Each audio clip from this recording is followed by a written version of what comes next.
Tunda dai na san Allah a farko ku taso ne amshi. In dai zame waƙar samari ku ba mu kuɗin toshi.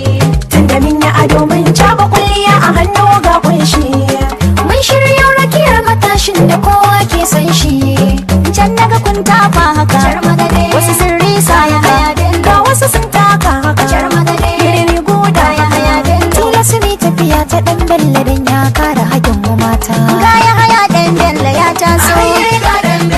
taso kowa ya ɗauki takensa shi zai jara gabar kasa. Jalla ku jalle in kuna sanya haya ku taka. Jalla ku jalle ba kashi na gyaɗa ta ku ɗauka. Jalla ku jalle kankanar canke makiyanka. Rogo yana wurin mata, da ƙaye akwai wurin mata, da ilimi yana wurin mata, kuma nera tana wurin mata. Mata akwai gadon baya, lada a ƙasa ƙasa. kar da kadama akwai mai kallo.